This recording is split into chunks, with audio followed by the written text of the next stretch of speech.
Good morning. आप सभी का स्वागत है अपने YouTube चैनल दिव्य में और स्टडी विद एनएस में। जैसा कि आपको पता है कि हमने यहाँ पे जो है सेकंड ग्रेड का जो फ्री का जो बैच है वो शुरू कर दिया था और यहाँ पर जो है अपने सेकंड ग्रेड बैच की जो है बहुत सी क्लासेस 2 से 3 क्लासेस जो है हो चुकी है।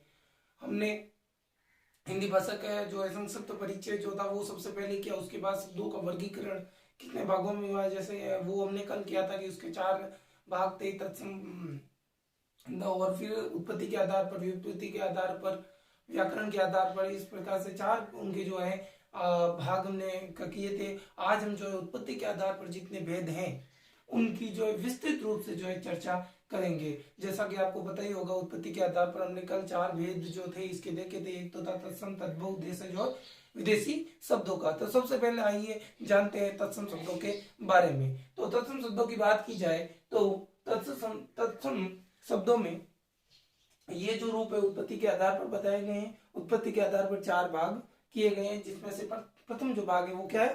तत्सम शब्द। तत्सम शब्द, तत्सम का अर्थ होता है, तत्सम शब्द का निर्माण जो है तत् प्लस सम, दो धातु तत्सम शब्द का संधि विच्छेद होता है तत् प्लस सम।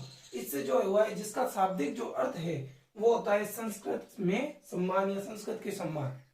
जो इसमें जो वर्ड्स हैं, जो शब्द दिए जाते हैं, तत्सम जो शब्द होते हैं वो संस्कृत के शब्द होते हैं और हिंदी भाषा में जो है अपने ज्यों के त्यों जो है प्रयोग में लिए जाते हैं, इसलिए इन्हें जो है तत्सम कहा जाता है। तत्सम का जैसा कि मैंने आपको बता ही दिया, संधि विच्छेद किया जाएगा तो प्लस सम होगा और इसका जो शाब्दिक अर्थ है वो होगा संस्कृत के सम्मान या संस्कृत में सम्मान। फिर आगे बात करें वे शब्द जो मूलतः संस्कृत भाषा में प्रचलित थे, जैसा मैंने भी आपको बताया कि वे शब्द जो संस्कृत में मूलतः संस्कृत भाषा में प्रचलित थे परंतु हिंदी में भी प्रयुक्त होने लगे, उन्हें क्या कहते हैं? हम तत्सम शब्द कहते हैं। उदाहरण स्वरूप अगर देखें तो हिंदी में अग्नि को अग्नि ही लिखा जाता है और संस्कृत में भी अग्नि को अग्नि ही लिखा जाता है। ये शब्द संस्कृत का लेकिन हिंदी में भी प्रयुक्त होता है। आगे देखिए अक्षी है, ये भी है, ग्रह, अस्थि, ये जो सारे शब्द है वो तत्सम शब्द कहलाते हैं। चलिए आगे बात करेंगे हम तद्भव शब्दों में बात करें तो तद्भव जो है इसका दूसरा रूप, उत्पत्ति के आधार पर दूसरा जो रूप है वो तद्भव है। तद्भव की परिभाषा देख लीजिए आप कि तद्भव जो शब्द है वो उसका जो निर्माण है तत् प्लस भव, इसका संधि विच्छेद करें तो क्या होगा? तत् प्लस भव से हुआ है, जिसका शाब्दिक अर्थ क्या होता है? उत्पन्न या विकसित। तद्भव जो शब्द है वो तत् प्लस भव से बना है, जिसका अर्थ होता है उत्पन्न या विकसित। ये बात आपको क्या रखनी, याद रखनी है।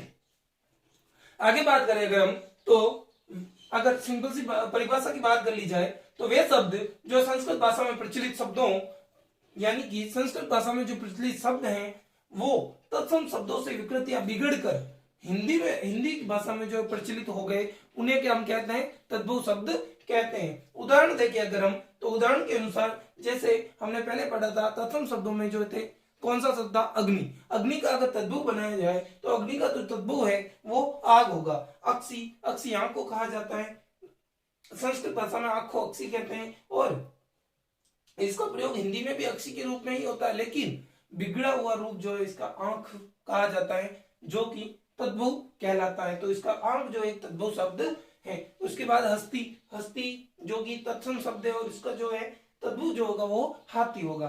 तो ये जो है तद्भव के बारे में पूर्ण रूप से जानकारी दी, तत्सम और तद्भव के बारे में पढ़ ली। एक और बात डॉक्टर उदय नारायण तिवारी के अनुसार बहुत ही इंपॉर्टेंट बात है, आप सेकंड ग्रेड की तैयारी कर रहे हैं, ऐसी चीजें आपको छोड़नी नहीं चाहिए। तद्भव शब्दों को जो है हिंदी का मेरुदंड कहते हैं। अगर आपसे क्वेश्चन पूछ ले कि हिंदी का तद्भव शब्दों का हिंदी का मेरुदंड किसके द्वारा कहा गया है तो वो थे डॉक्टर उदय नारायण तिवारी। तो आज की क्लास में बस इतना ही। कल जो हम देशज और विदेशज शब्दों के बारे में पढ़ेंगे।